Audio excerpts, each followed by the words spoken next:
the left-hand side, it is Harlan Fearer going to be taking on William Waters playing Gruul aggro. I realize we have those arrows on the modern match. We're not showing you modern. We want to watch standard. Get those arrows in the right place. Straighten it up.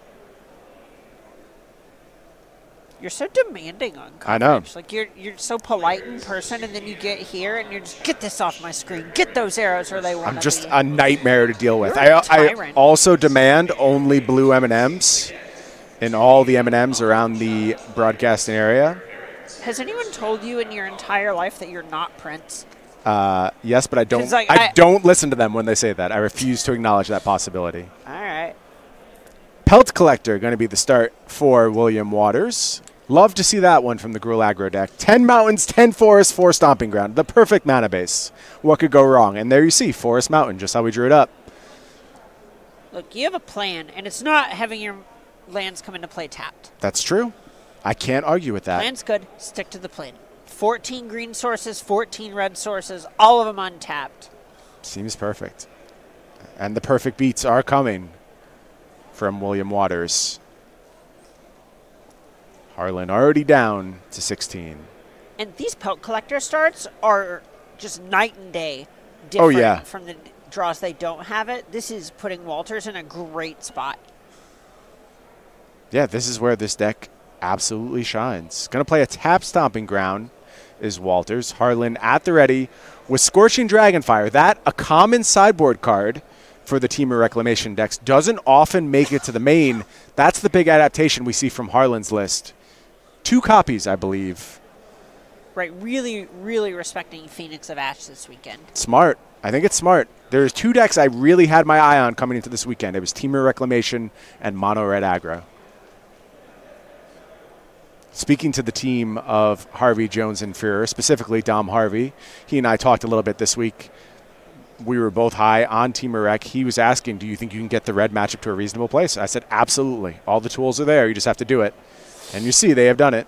Speaking of tools for aggro decks, how do you feel about an Uro on turn 3? That's a good one. Specifically given the amount of pressure that Walters has generated thus far, and the fact that he skipped his 3-drop last turn, looks pretty good. But here we see a Lovestruck Beast. Does appear he drew that now. But a fine draw to come off the top. Oh, yeah. Is certainly better than what he had last turn. I will say, though, Harlan ready with a bunch of answers to this. Also can just further his main game plan. It's Wilderness Reclamation. Going to untap. Has access to Brazen Borrower. Also has Storm's Wrath in hand. That new sweeper from Theros Beyond Death. How does Harlan want to navigate this combat step from William Walters?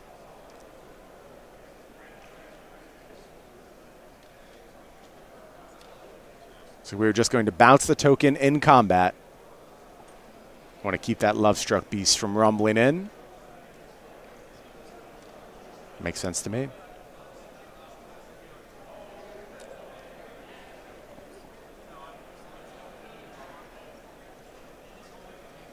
Harlan going to get to head to his next turn with a bunch of mana available, thanks to that Wilderness Reclamation. Zyrtar Goblin beats down, brings Harlan down to 9. Follow-up play of Paradise Druid. I'm starting to think the question might not be how much mana he has, but how much Fear can actually do with his mana. Yeah, is a little instant choked, I guess I would say. Everything is happening at sorcery speed right now. Also, critically, no Castle Vantress on the battlefield, which is a great way to leverage that mana. In fact, my Team of Reckless starting to trend up to 3 copies. I think it's so important for the archetype. Right, just making sure that you have things to do with your mana all the time is critical. Walters, though, not able to get all that much going. Just passes the turn back to Harlan. Here's an Uro. Going to gain some more life, possibly make an extra land drop. Also found the Castle Vantress. Ding, ding, ding. Yeah, and now you're going to see just what a difference having this card makes versus not having it. All of Harlan's mana are going to be able to be utilized, and answers are going to flow to the top of the deck very quickly. Domri's Ambush going to take out Brazen Borrower. Probably not much else to do with that card, although Uro's a coming at some point.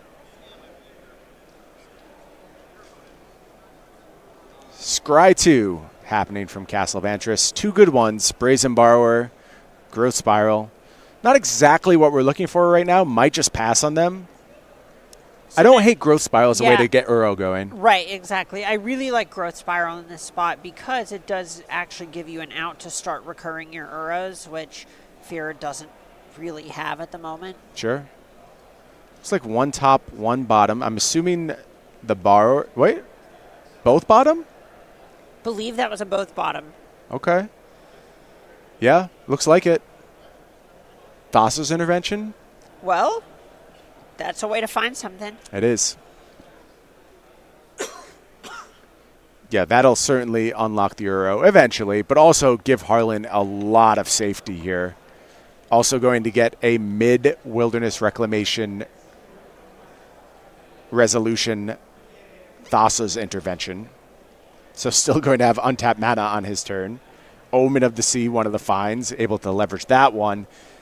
This deck just snowballs games so quickly. And not in the traditional way. It just finds so many pieces, which leads to the next piece, which leads to more mana. And before you know it, the window is shut. Yeah, I think Fear just picked up a land and an expansion explosion. That's lethal next turn. Sure, sounds good to me. That is actually 17 points.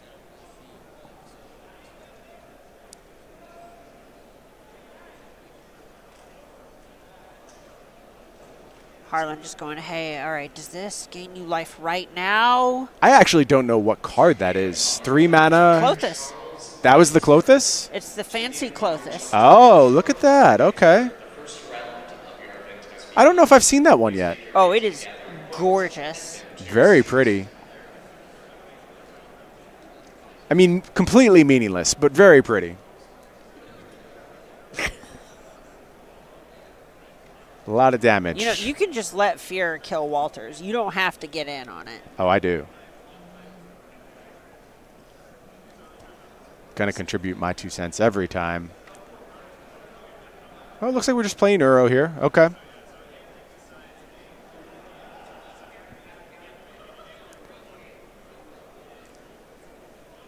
I don't know specifically what could go wrong.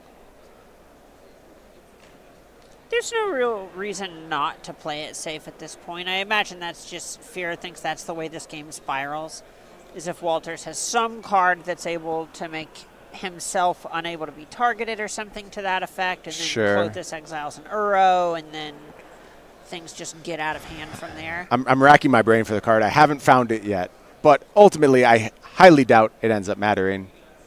Bunch of mana now going to be floated. Looks like we're going to just go ahead and explosion on that Lovestruck Beast. Bunch of cards.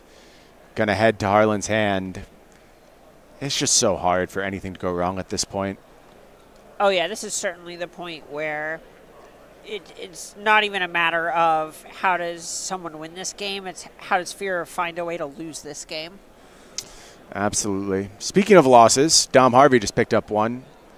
Nicholas Wall on burn takes game 1 from Dom Harvey over in the modern fisticuff. So someone put forth the very reasonable. No. The very reasonable, I have to admit. No, you don't. You really don't, because it's a fisticuff. It's out of our hands. Okay. Modern fisticuff. You got to give the people what they want, Emma, and the people want fisticuffs. Meanwhile, in the standard fisticuff, here's an Embercleave, the least scary Embercleave in the history of Embercleaves. Sometimes you just want to F6, and I can respect it. This is just Walter's way of saying, look, if you can kill me, will you just, you know. Just put me out of my misery. Yeah. Make it happen. Well, there's Explosion off the top, so now he can kill you. Start with an Uro attack. Why not? Result from the Pioneer fisticuff. Kevin Jones up a game. 1-0 in the Dimir Inverter Mirror. Going to be a lot of that one floating around. Harlan's going to go ahead, flash that explosion, and that is going to get the concession from William Walters. Harlan Fear up a game. Two fisticuffs headed the way of the team of Harvey, Jones, and Fear thus far. Why don't we go ahead and take a look at our sideboards. And here's a big pickup for this Temur Reclamation deck. I feel like I keep saying that. The Nightback Ambusher plan, in conjunction with the addition of Thassa's Intervention, means you very easily shift to a flash-style game plan in post-board games. I don't think you're going to do it here, but in matchups where you traditionally have a really hard time leaning on that traditional Temur Reclamation plan, this is a really nice new wrinkle for this deck. Yeah, absolutely. There's even a point where in a matchup like this one, you could even see Nightpack Ambusher just being a 4-mana 4/4, which is quite strong against a lot of the things that we'll see Walters bringing to the table. Yeah, that sounds reasonable to me. The rest of the cards in the sideboard, you see 4 Aether Gust, 3 Mystical Dispute, 2 Scorching Dragonfire, a Negate, and a Disdainful Stroke. What else are you looking to grab here? So really the big things that I'm looking at is just these Aether Gusts, these Dragonfires, things that are removal and kind of breaking down what Walters can try and play. There comes a point where you try to create a situation against a smaller aggro deck where you can ignore a couple of their small cards, their Zertaw Goblins, the 1/1 token from a Lovestruck Beast, things like that, and take a few hits to the chin while you just build up your own resources, and eventually they're attacking for 3 or 5 and you're casting expansion or explosion rather for 10, 12, or 30. Yeah, you make what they're doing pretty insignificant very quickly. Exactly. Over on Walter's side, we were looking at 3 Shifting Ceratops, 3 Mystic Repeal, 2 Domri's Ambush, 2 Shock, 2 the Akroan War, 2 Sorceress Spyglass, and a solitary Bone Crusher Giant. I look at this sideboard, and I am concerned for Walters. I don't know exactly how he can meaningfully shift in this spot. Obviously, there's some spot answers. What do you like over on Walter's side? So I think for the most part, all we're really going to see come in that much is Shifting Ceratops here. You can make a case for Shifting Ceratops, sorry, Mystic Repeal, because you can just get Fear if he overcommits into a Wilderness Reclamation turn, and that is effectively a time walk a lot of the time. But I don't really think you want to be leaning too hard into those cards, and you mostly just want to be trying to apply pressure by shaving some of your interactive spells. If we see Mystic Repeal come in, it's going to be in place of things like Domri's Ambush. Right. It's hard. You need to maintain your ability to stay aggressive, and you want to have some interaction. You don't want to just let the Temur Reclamation deck do its thing unchecked. But I know Reclamation closed the game. It wasn't the reason Harlan won that game, though. And it would have been a much more arduous game going forward, but you can see scenarios where he could have just had a bunch of removal, played an Uro, and that might have carried the day. Sure, that's certainly a point, but there's also the point where Wilderness Reclamation unlocked Castle Vantress, which allowed him to find the other cards he needed. So if we saw Walter, say, tag an early copy of Wilderness Reclamation instead of in the later turns, it could have ended up buying him a little bit of extra time to get that Ember Cleave online, which is worth an absurd amount of damage just on a single attack. So when you start looking at multiple attacks, that's just absolutely bananas. No, very good point. I'll tell you, it has been a lot of fun figuring this standard format out. And, of course, part of figuring out every new standard format is checking in with our guys on Versus Live. There you see Corey Baumeister, Ross Merriam, every Tuesday and Thursday, 1 p.m. Eastern. They go to war. Sometimes it's standard, sometimes it's modern, sometimes it's pioneer, sometimes they just make up formats. We let them do whatever they want. But they are there every Tuesday and Thursday, 1 p.m. Eastern time. I know you're an occasional guest over in the Versus Live studio. You planning on making it back there anytime this year? I think you could likely see me there around the upcoming SCG Con. That's when I'm most frequently finding myself in the studio, fighting for the marbles, as it were. Now, if you took the marbles, were you able to just take them away from the Versus Live studio forever? Is that it? So it's complicated. Basically, when I played against Todd Anderson, we tied. Okay. So it felt in poor taste for me to take them. And then when I played against Ross, I think Ross actually beat me and kept the marbles. So I haven't figured it out, but I'm pretty confident if I were to just walk out with the marbles, they couldn't stop me. Right. Like I could just do that, you know? Yeah, I like that plan.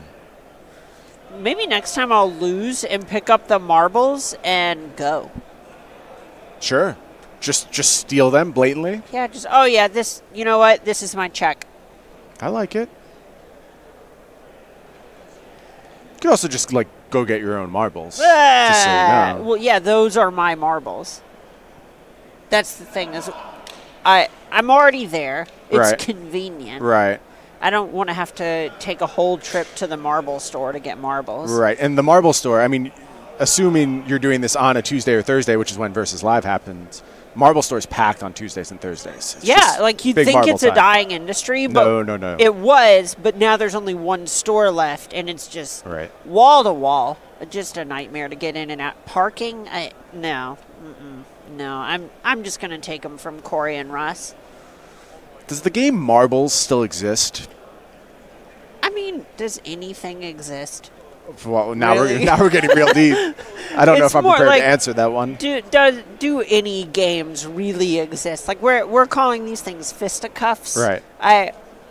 I don't know. So your point is, if you want it to be there, it is. Yeah, we can pop out front. I'll draw a circle in the dirt. We can go to the marble store. There's probably a dedicated marbles community somewhere. I mean, we're here calling games of Magic the Gathering, so we know that these niche communities can certainly come together. That's not even top 5 weirdest conventions that I've seen next to a Magic tournament. For sure. Mom Prom is coming to Richmond in a few weeks, I saw. Huh. Yeah. How about that? Ether Gust from Harlan Fear. We're going to go ahead and pop that Shifting Ceratops back to William Walters' hand. I like that play. Even with that Storm right in hand, ready to answer Ceratops, slow down Walters a little bit. Make him repeat that play on the next turn. Yeah, I actually like the line here because it forces him to do it again this turn, so you just know when you have this sweeper rolled up that you're forcing Kohl to commit something into it. Right. Now, that does assume 4th land is available to Fear, but I think it is. I think I see it in hand. Is going to be able to get an attack in with that Ceratops. 1 more mana on this turn, able to give it haste via the Paradise Druid. Harlan, though, good utilization of his mana. Going to go ahead and cast Omen of the Sea. Another huge get for this Temur Reclamation deck. And now, 4 mana at the ready. Going to take 2 from Stomping Ground to do it, but it's Storm's Wrath, and that is going to clear the battlefield on Walter's side. This Temur Rec deck lines up really well against what Gruul Aggro is doing. A big part of it is Storm's Wrath, having a sweeper at 4 toughness as opposed to just 3 toughness. Really catches all their stuff cleanly. Yeah, it just completely changes the dynamic of what's going on in so many situations. So Williams got to put together his follow-up play. It's going to be a Paradise Druid. And a Bone Crusher Giant going to head on adventure. Harlan falls to 11. Last card in Walter's hand. Solitary Bone Crusher Giant. And Harlan seems set up with a lot of answers here. Let's see if Walters can piece together some offense. Dominic Harvey did tie up the Modern Fisticuffs at a game apiece.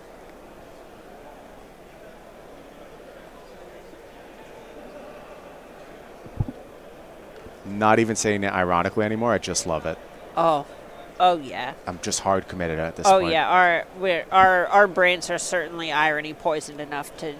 I buy that. Yep.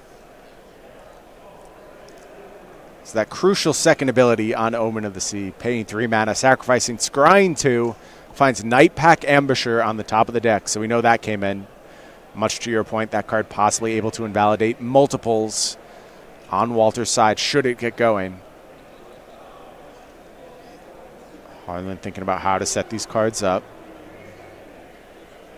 And the nice thing about this castle is it's a painless untapped land. So I could certainly see the case for it here. Sure. Looks like we bottomed, and instead we're going to take 2 from the Steam Vents. Time for another Storm's Wrath. Battlefield cleared once more. I think we might have picked up a Clothis, possibly. There it is. I recognize it now. Klothys going to come down, and that is a meaningful clock.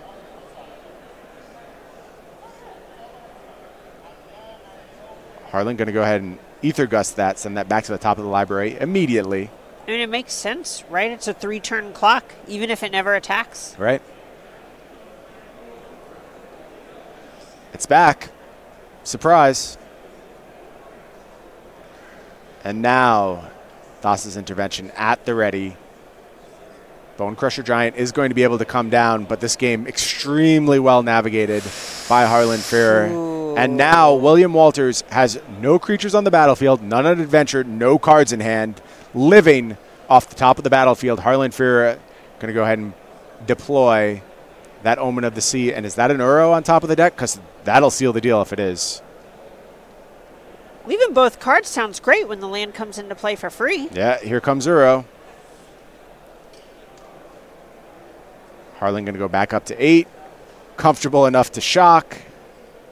Pretty obvious why. Uro's going to stay on the battlefield this time, bring a little bit more life with it, a little bit more cards. So many life changes, 5 to 8, down to 6, up to 9. Right. And it's been a fluid total, but ultimately headed Harlan's way, I think. Zertog Goblin going to pick up a counter.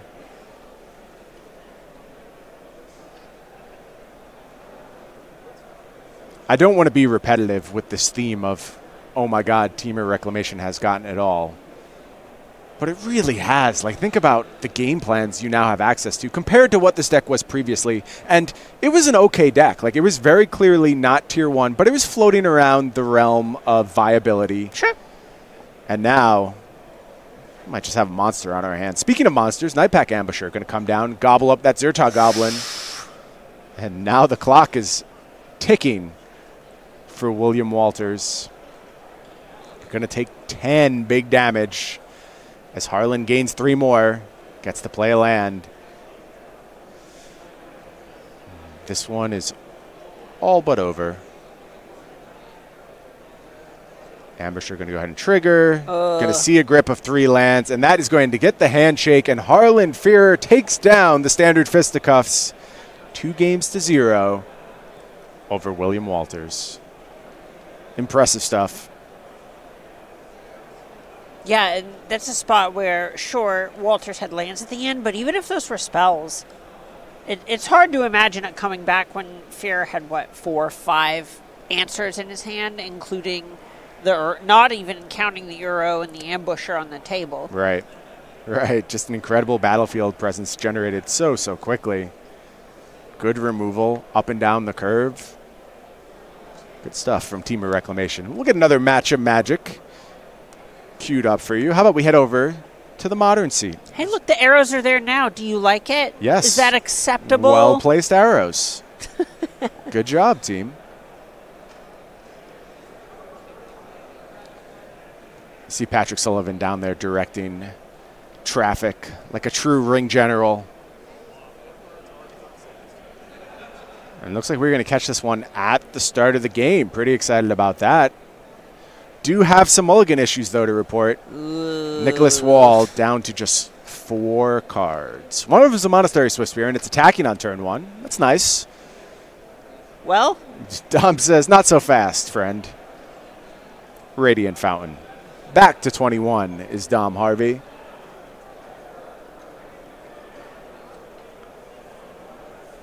Take a look at Nicholas Wall's deck over on Cardboard Live. This is a more traditional build of Burn. I really like the setup for the Prowess decks coming into this weekend, specifically the Kiln Fiend based ones.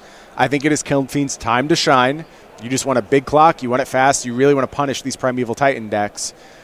Nicholas taking a little bit slower, more traditional approach, though. Yeah, one of the nice things about this version of the deck is it is a little bit better against some of the disruptive elements that you can see people trying to bring in order to fight the Primeval Titan decks. Good point. And that's certainly an attractive angle. Dom with every Amulet player's favorite start against the mono red deck.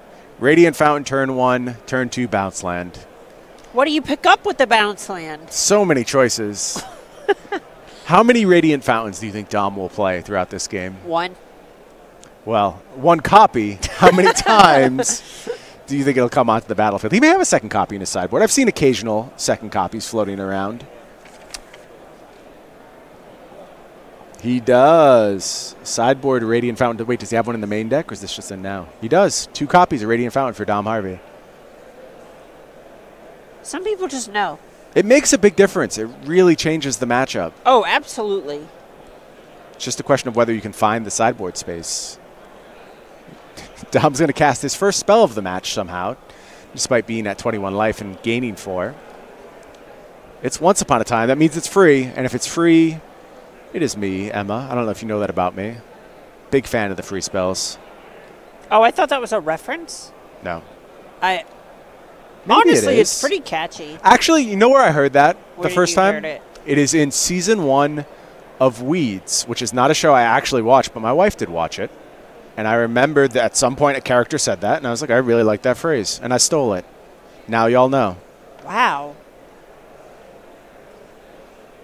Wow. Producer Travis informed me that he just canceled his Patreon subscription to my podcast, so I guess I shouldn't have given that one up quite so freely. Yeah, honestly, you really need to keep like the plagiarism in the paywall Discord. Yeah, let them know. Which is better business. I agree. I'm an honest person, Emma. Yeah. Okay. An honest magic card, Azusa. Honestly putting 2 extra lands onto the battlefield somehow. Oof. Swift Spear is going to try and beat down. Dom says, I could block here, you know but what? why As a bother? matter of fact, I'm at 20. Life total seems pretty safe for Dom Harvey. Here's Windswept Heath going to come down. I have a scary feeling this is going to grab a second green source. And you know what happens when you get your second green source. It's prime time. Primeval Titan for Dom Harvey. Maybe we'll see that second Radiant Fountain. It's time for Vesuva bounce land. Yeah, that works too. Double bounce land is the play. Love to bounce. It's to ensure some more action on the next turn. Transmute Talaria West. Play a bunch of Radiant Fountains. Everything coming up Dom Harvey right now. Does scoop those 2 cards as expected. Redeploys Radiant Fountain, still at 21 life. This is like running a race in quicksand. Yeah, I think that's a good way of putting it. And Azusa going to attack. Get in there, girl. Do your thing. Baba Booey. Love seeing that. A little Azusa-based aggression is what I'm here for. Lava Spike you. You're at 18. What are you going to do about that, Dom Harvey? Go to 16. Yeah, you are. What's your plan now? Oh, additional Primeval Titan? Yeah, I guess that's a pretty good plan. I think Wall is dead. Literally at 0 life. Okay. Do you have the mana to, you just need, I guess 12, so maybe you don't. Basically, the thought here is you can transmute for a Summoner's Pact. Well, hold on. This one has to make... Oh yeah, super lethal now. Yeah. This should about do it. Now every land that comes down will deal 3. And there you see a transmitted Talaria West. 3 damage to that Swift Spear. Here's Wear Tear. It's going to answer Dryad. Does the Swift Spear still go away if there aren't 5 mountains on the Valakut's Resolution? That's a good question. We will pose that. We will pose that to our table judge, get that squared away.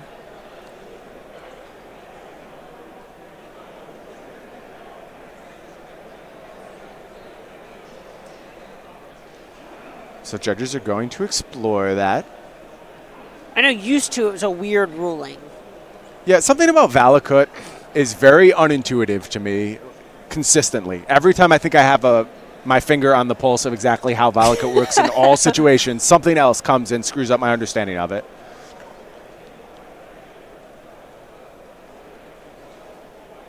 I mean, don't get me wrong, I'm not confident the 1-2 with prowess is going to do a ton in the face of a 6-6, but correct. It's unlikely it's doing nothing. Agreed. Now Summoner's Pact is going to resolve. Going to get Primeval Titan. Going to bring a couple lands with it. And I think Nicholas is out of cards in hand, which not a great spot to be in against Primeval Titan. Radiant Fountain coming back. Second copy. Dom has gained 162 life this game solely off Radiant Fountains. Not bad.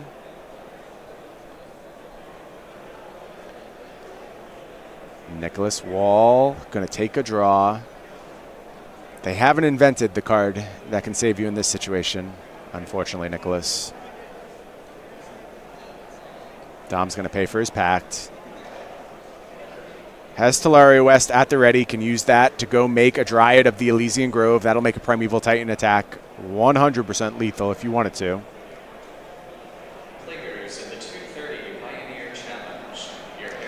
Is Dom running out of bounce lands? The number has steadily decreased in these decks, but he should have 8 bare minimum. These aren't like the blue-green Titan setups where you just have the 4 bounce lands. They still play Gruul Turf, Simic, Growth Chamber in most instances.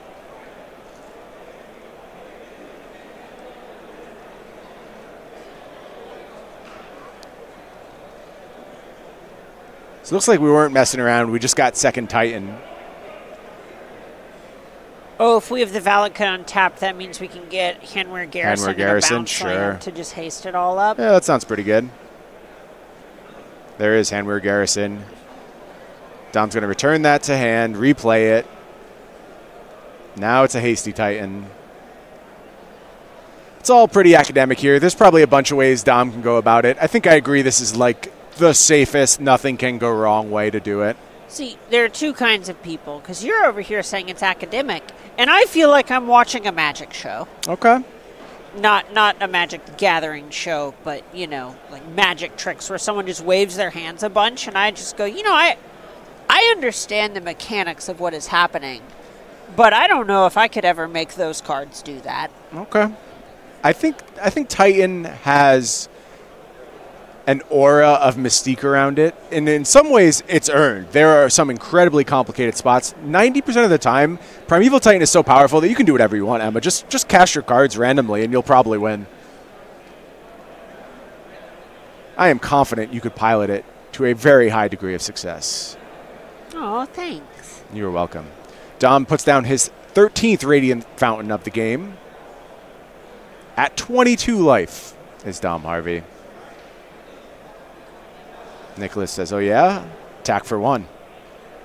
Boros Charm. Gotcha. Boom. And that is going to get the handshake for Dominic Harvey. Takes down this modern fisticuffs 2-1. And that means the team of Harvey, Jones, and Fear moves on to 4-0. Harlan's so enthused he's already left.